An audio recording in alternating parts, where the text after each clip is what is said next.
بسم اللہ الرحمن الرحیم نحمدہ ونصلی علی رسولہ الکریم اما بعد اعوذ باللہ من الشیطان الرجیم بسم اللہ الرحمن الرحیم والنجم اذا هوى ما ضل صاحبكم وما غوى وما ينطق عن الهوى ان هو الا وحی یوحى علمه شدید القوى ذو مرة فاستوى وهو بالافق الاعلى ثم دنا فتدلى فكان قاب قوسین او ادنى۔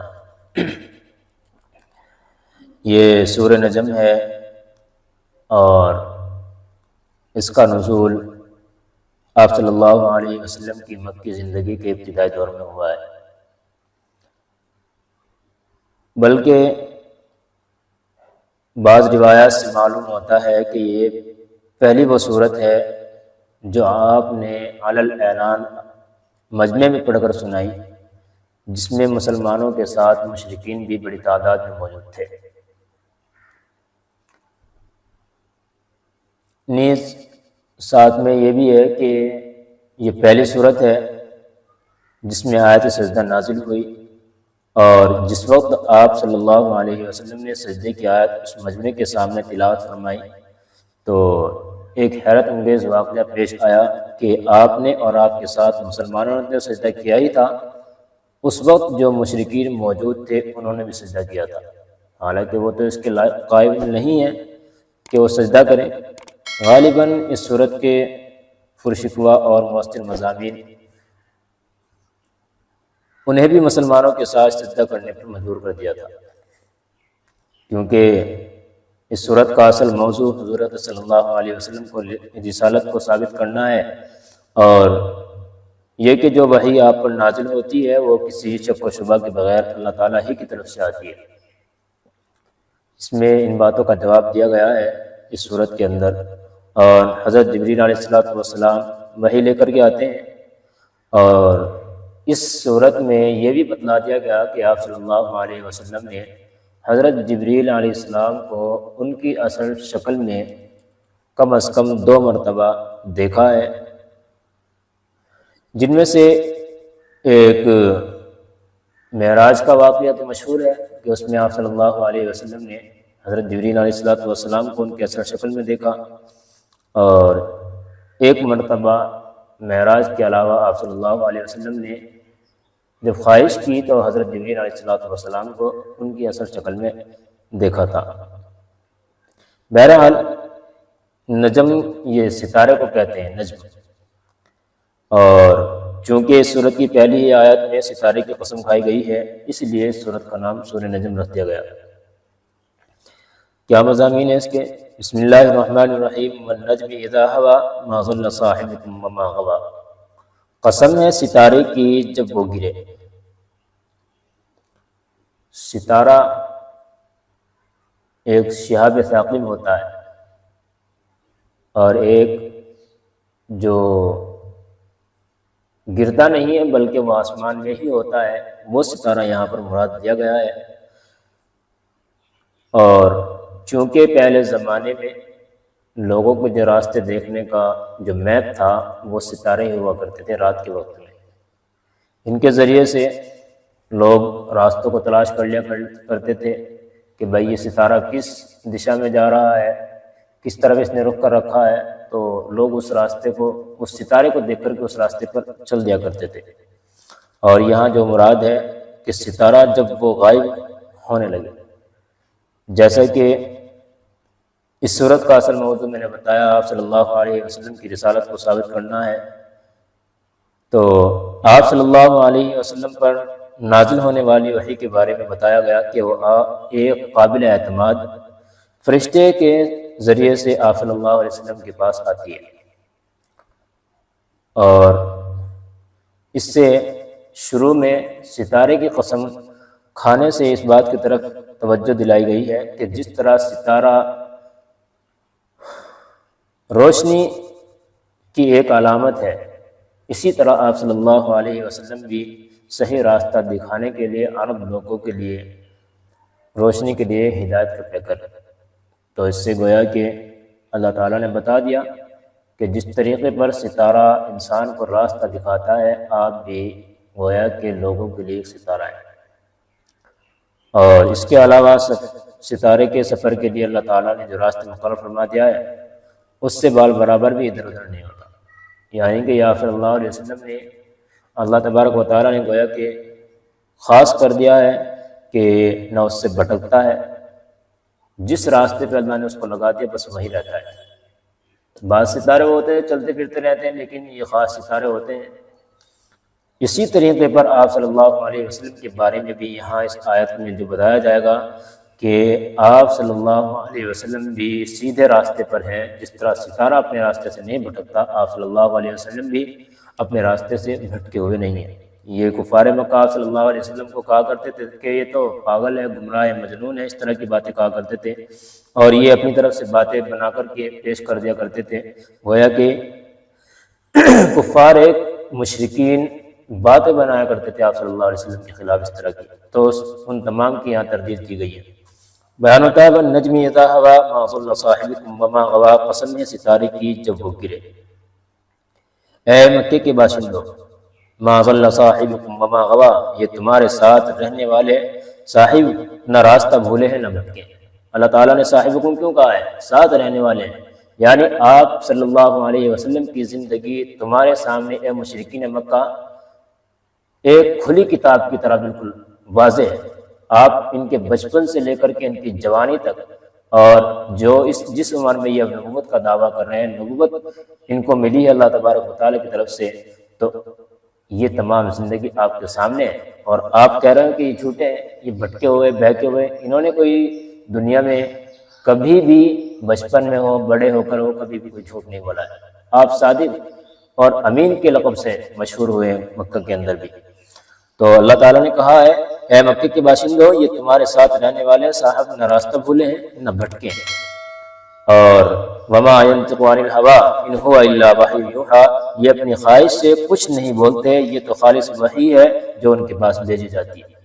یعنی کہ یہ سمجھتے ہیں کہ بھائی کفار مکہ صلی اللہ علیہ وسلم کو گویا کہ یہ کہا کرتے تھے کہ یہ محمد جو ہے رات کو کلام بناتا ہے اور صبح کر کے ہمیں سنا دیتا ہے، حالانکہ بتایا گیا ہے کہ بھائی نہیں، آپ صلی اللہ علیہ وسلم کے اوپر یہ قرآن کریم کا نزول یہ ہوتا ہے، اور جس کو ایک زبردست طاقت والا فرشتہ لے کر کے آتا ہے۔ کہیں ایسا تو نہیں ہے کہ لوگ اس میں اشکال کرنا شروع کرتے ہیں کہ چلو ہم نے مان لیا آتا ہوگا کہ قرآن کریم اللہ کی طرف سے وحی کے ذریعے آ رہا ہے اور ایک فرشتہ لے کر کے آ رہا ہے، کہیں وہ فرشتہ کمزور تو نہیں ہے کہ بیچ میں کوئی آئے اور آ کر کے تھوڑی بات ادھر ادھر سے لگا دے، جیسا کہ نجومیوں کے بارے میں آتا ہے کہ وہ شیطان ان کے درمیان گھس جایا کرتا ہے اور ان کو عجیب طرح کی باتیں بتا دیا کرتا ہے۔ بہرحال جب آپ صلی اللہ علیہ وسلم کی رسالت کو ثابت کرنا ہے تو اس کے لیے دلائل بھی ایسے ہی اللہ تبارک و تعالیٰ نے رکھے ہیں۔ کہا ہے ذو مرۃ فاستویٰ علمہ شدید القویٰ ذو مرۃ فاستویٰ، انہیں ایک ایسے مضبوط طاقت والے فرشتے نے تعلیم دی ہے، کیسے؟ جو قوت کا حامل ہے، یعنی حضرت جبریل علیہ السلام بہت زیادہ طاقت رکھتے ہیں کہ ان کو کوئی چھیڑ ہی نہیں سکتا، اگر کسی نے کوشش بھی کی تو وہ درم برم ہو جائے گا۔ تو گویا کہ یہ بات بالکل صاف اور واضح کر دی ہے کہ وحی جو آتی ہے بالکل خوب وہی ہے جو اللہ تبارک و تعالیٰ کی جانب سے آتی ہے، اس کے اندر کسی شیطان کا کسی فرشتے کا کوئی بھی دخل نہیں۔ اب یہ کہنا کہ بھائی اس میں کچھ گڑبڑی کر دی ہوگی بیچ میں، ایسا نہیں ہو سکتا، اللہ تعالیٰ نے بالکل صاف فرما دیا ہے۔ کیا ہے؟ وَهُوَ بِالْأُفُقِ الْأَعْلَىٰ، کہنے لگے کہ بھائی اگر ایسا ہو سکتا ہے کہ کوئی اور ہو، انسانی شکل میں آپ صلی اللہ علیہ وسلم کے پاس آتے تھے حضرت جبریل علیہ السلام، تو کہتے تھے کہ آپ تو فرشتہ نہ ہو، تو اس کی تردید بھی کی ہے۔ ذو مرۃ فاستویٰ وَهُوَ بِالْأُفُقِ الْأَعْلَىٰ، چنانچہ وہ سامنے آ گیا جبکہ وہ بلند افق پر تھا۔ آپ صلی اللہ علیہ وسلم کو حضرت جبریل اپنی اصل شکل میں بھی نظر آئے ہیں اور آپ صلی اللہ علیہ وسلم کو دکھے ہیں کہ ہاں واقعی میں یہ فرشتہ ہی ہے۔ ثم دنا فتدلی، پھر وہ قریب آیا اور جھک پڑا۔ یہ ایک عرب کا محاورہ ہے۔ فکان قاب قوسین او ادنی، یہاں تک کہ وہ دو کمانوں کے فاصلے کے برابر قریب آ گیا، بلکہ اس سے بھی زیادہ قریب، اس سے بھی زیادہ نزدیک۔ یہ عرب کا ایک محاورہ ہے کہ جب دو دوست آپس میں ملا کرتے تھے تو اپنی کمانوں کو ملا لیا کرتے تھے، جب کمان ملاتے ہیں تو ایک دوسرے سے مل جاتی ہے۔ تو آپ صلی اللہ علیہ وسلم کے بارے میں کہا گیا کہ بھائی حضرت جبریل بھی آپ صلی اللہ علیہ وسلم کے اتنے ہی قریب تھے گویا کہ وہ بالکل مل گئے. فَكَانَ قَابَ قَوْسَيْنِ أَوْ أَدْنَىٰ. پھر اللہ تعالیٰ نے آگے بیان کیا فَأَوْحَىٰ إِلَىٰ عَبْدِهِ مَا أَوْحَىٰ. اس طرح اللہ کو اپنے بندے پر جو وحی نازل فرمانی تھی وہ نازل فرمائی. آپ کو یاد ہے غار حرا میں آپ صلی اللہ علیہ وسلم پر جو وحی کا نزول اور وحی کی جو ابتدا ہوئی ہے وہ کس طریقے پر ہوئی ہے. حضرت جبریل علیہ السلام نے آپ صلی اللہ علیہ وسلم کو کتنی مرتبہ بھیجا ہے، اور اس کے بعد کچھ آیات جو اقرأ بسم ربک الذی خلق خلق الانسان من علق آپ صلی اللہ علیہ وسلم پر نازل ہوئی ہے. تو کتنے قریب تھے، گویا کہ آپ کو سینے سے لگا کر کے، اب بیچ میں تو کوئی فاصلہ بچا ہی نہیں ہے. تو یہ کہنا کہ بھائی ہو سکتا ہے کوئی اور ہو، یہ ایسا نہیں ہو سکتا. آگے چل کے اور تھوڑی سی تردید کی ہے ان کی. ما كتب الفؤاد ما رأى افتمارونه على ما يرى ولقد رآه نزلة أخرى. جو کچھ انہوں نے دیکھا دل نے اس میں کوئی غلطی نہیں کی ہے. ہاں، جو آپ صلی اللہ علیہ وسلم نے نگاہوں سے دیکھا ہے دل نے بھی وہی کہا کہ آپ بالکل صحیح دیکھ رہے ہیں، کہ بالکل حقیقت میں وہی ہے، فرشتہ ہی ہے، کوئی بیچ میں ہے ہی نہیں. آگے کیا ہے افتمارونه على ما يرى. کیا پھر بھی تم ان سے اس چیز کے بارے میں جھگڑتے ہو جسے وہ دیکھتے ہیں. ایک انسان نے صرف سراسر نظر سے اگر اس کو دیکھا ہے تو اس کو شک ہو سکتا ہے اور آپ اس کو کہہ سکتے ہیں یار کوئی اور ہوگا. لیکن جب آپ صلی اللہ علیہ وسلم کے بارے میں بتا دیا گیا کہ بالکل ایسے دیکھا ہے فَكَانَ قَابَ قَوْسَيْنِ أَوْ أَدْنَىٰ، گویا کہ وہ ایک دوسرے سے مل گئے ہیں. اب یہ کہنا کہ ہو سکتا ہے کوئی اور ہوتا ہے، یہ بہت گویا کہ آپ جھٹلا رہے ہیں ایک انسان کو، ایک بہترین شخص کو آپ جھٹلا رہے ہیں جو آپ کے درمیان صادق اور امین بن کر کے رہا ہے اور ہے. تو کہتے ہیں کہ تم اس بارے میں جھگڑتے ہو. وَلَقَدْ رَآهُ نَزْلَةً أُخْرَىٰ. کیا پھر ہاں، اور حقیقت یہ ہے کہ انہوں نے اس فرشتے کو ایک اور مرتبہ دیکھا ہے. عند سدرۃ المنتہیٰ عندہا جنۃ المأویٰ. اس بیر کے درخت کے پاس جس کا نام سدرۃ المنتہیٰ ہے. یہ حضرت جبریل علیہ السلام کو جو دیکھا ہے واقعہ معراج، یہاں اس آیت کے اندر تھوڑی سی جھلک دی ہے جو آپ صلی اللہ علیہ وسلم کو معراج کے سفر میں پیش آیا. اس میں بھی حضرت جبریل علیہ السلام کو آپ صلی اللہ علیہ وسلم نے ان کی اصل شکل میں دیکھا ہے. عندہا جنۃ المأویٰ، اور کہا ہے اس بیر کے درخت کے پاس جس کا نام سدرۃ المنتہیٰ ہے اور اسی کے پاس جنت المأویٰ ہے. اذ یغشی السدرۃ ما یغشی ما زاغ البصر وما طغیٰ. اس وقت اس بیر کے درخت پر وہ چیز چھائی ہوئی تھی جو بھی اس پر چھائی ہوئی تھی. یعنی یہ اللہ تبارک و تعالیٰ کی گویا یہ کہہ لیں وہ بیان سے باہر ہے کہ بھائی یہ سمجھ میں آنے والی بات نہیں ہے. اللہ تبارک و تعالیٰ کی تجلیات ہو سکتی ہے، کچھ اور ہو سکتا ہے. تو کہتے ہیں حدیث میں آپ صلی اللہ علیہ وسلم نے اس واقعے کی جو تشریح فرمائی ہے اس سے معلوم ہوتا ہے کہ اس وقت لاتعداد فرشتے سونے کے پروانوں کی شکل میں اس درخت پر حضرت صلی اللہ علیہ وسلم کی زیارت کے لیے جمع ہو گئے تھے. تو اس وجہ سے گویا کہ وہ بہت زیادہ چمک رہا تھا. تو کہتے بس جس نے اس کو ڈھانپ لیا وہ ڈھانپ لیا ہے، آپ کو اس کے چکر میں پڑنے کی ضرورت نہیں ہے. بس یہ ایک اللہ تبارک و تعالیٰ کی جانب سے گویا کہ آپ صلی اللہ علیہ وسلم کا استعمال کیا گیا ہے. اور پھر کیا ہے ما زاغ البصر وما طغیٰ. پیغمبر کی آنکھ نہ تو چکرائی اور نہ حد سے آگے بڑھی، یعنی نہ تو نگاہ دیکھنے میں کوئی دھوکہ کھایا، نگاہ نے دیکھنے میں کوئی دھوکہ کھایا، اور نہ وہ اس حد سے آگے بڑھی جو اللہ تعالیٰ نے اس کے لیے مقرر فرما دی تھی کہ اس سے آگے نہ دیکھے. بس جتنی دکھانی تھی اتنا دکھا دیا. یہ نہیں ہے کہ اگر آپ کو کہا ہے کہ بھائی آپ اس صفحے کے اوپر جا کر کے دیکھ لینا آپ کو کتاب چھان گئی، ایسا نہیں ہے. آپ صلی اللہ علیہ وسلم نے کوئی خیانت نہیں کی ہے. جتنا آپ کو کہا گیا، جتنا آپ کو حکم دیا گیا، آپ کو اتنا آپ کو اتنا دیکھ لیا، اور جتنا آپ کو اللہ تبارک و تعالیٰ دکھا چاہا وہ آپ صلی اللہ علیہ وسلم کو اللہ تعالیٰ نے دکھا دیا. اور آگے بیان کرتے ہیں لقد رأى من آیات ربہ الکبریٰ. یہ تمام کی تمام باتیں کیوں تھیں؟ سچ تو یہ ہے کہ انہوں نے اپنے پروردگار کی بڑی بڑی نشانیوں میں سے بہت کچھ دیکھا ہے. ہاں، بہت کچھ دیکھا ہے آپ صلی اللہ علیہ وسلم نے. جو معراج کا واقعہ بیان کیا جاتا ہے اس میں پوری جنت جہنم کی سیر، اور گویا کہ یہ کہہ لیں کہ زمین و آسمان میں جتنے خزانے اللہ تبارک و تعالیٰ نے رکھے ہیں وہ تمام کے تمام آپ صلی اللہ علیہ وسلم کے سامنے کر دیے گئے تھے. افرأیتم اللات والعزیٰ ومناۃ الثالثۃ الاخریٰ. یہ لات و عزیٰ اور منات یہ تمام کے تمام کفار مکہ نے بت بنا رکھے تھے. اللہ تبارک و تعالیٰ نے ان کی تردید کی ہے کہ بھئی ان کو دیکھو تو صحیح ان کی حیثیت کیا ہے جن کو تم خدا بنا رکھتے ہو. افرأیتم اللات والعزیٰ. بھلا کیا تم نے لات اور عزیٰ کی حقیقت پر بھی غور کیا ہے؟ یعنی تم جانتے بھی ان کے بارے میں جن کو تم خدا بنانے بیٹھے ہو اور جن کی تم عبادت کرتے ہو، ومناۃ الثالثۃ الاخری، اور اس ایک اور تیسرے پر جس کا نام منات ہے، اس پر بھی غور کر کے دیکھا ہے جس کو تم منات کہتے ہو۔ پھر کہتے ہیں الکم الذکر ولہ الانثیٰ، یہ وہی ہے جو پیچھے میں بیان کر کے آ چکا ہوں کہ یہ لوگ اللہ تبارک و تعالیٰ کے لیے فرشتوں کو بیٹی قرار دیتے ہیں کہ اللہ تبارک و تعالیٰ کے لیے فرشتے کیا ہیں؟ یہ بیٹیاں ہیں۔ ایسا نہیں ہے کہ اللہ تبارک و تعالیٰ کے لیے نعوذ باللہ بیٹے ہوں، تلک اذا قسمۃ ضیزیٰ، بلکہ خود اپنے لیے تو تم ایک اچھی چیز کو، ایک طاقتور چیز کو مانتے ہو، اور اس ذات کے لیے جس کو کسی چیز کی ضرورت نہیں اس کے لیے ایک کمزور چیز کو مانتے ہو۔ گویا کہ اللہ تعالیٰ نے کہہ دیا کہ مجھے ضرورت نہیں ہے، تمہارے عقیدے کے مطابق، تمہارے عقیدے کے مطابق، یعنی جیسے کفار مکہ اور مشرکین مکہ کہتے تھے کہ اللہ تبارک و تعالیٰ کی بیٹیاں ہیں، تو ان کو کہا جا رہا ہے کہ بھئی اتنی کمزور چیز کو اللہ کیوں بنائے گا، اور وہ بھی اپنے لیے۔ اگر ہوتا تمہارے عقیدے کے مطابق اگر ہوتا تو اللہ تبارک و تعالیٰ تو بیٹے بنا دیتا، لڑکے بنا دیتا۔ اپنے لیے اچھی چیز بناتے ہو اور اس کے لیے ایک کمزور چیز کو، ضعیف، جس میں عقل بھی کم ہے، جس حدیث کی روح سے سامنے آیا ہے۔ تو کہا ہے الکم الذکر ولہ الانثیٰ، کیا تمہارے لیے تو بیٹے ہوں اور اللہ کے لیے بیٹیاں۔ اور کیا کہتے ہیں اللہ تبارک و تعالیٰ تلک اذا قسمۃ ضیزیٰ، پھر تو یہ بڑی بھونڈی تقسیم ہے۔ ہمارے استاد ترجمہ کرتے تھے یہ تو بڑی بے ڈھنگی تقسیم ہے، کوئی ڈھنگی نہیں ہے، کیسی تقسیم کر رہے ہو؟ حالانکہ اعلیٰ کے لیے اعلیٰ ہونا چاہیے تھا اور ادنا کے لیے ادنا ہونا چاہیے تھا۔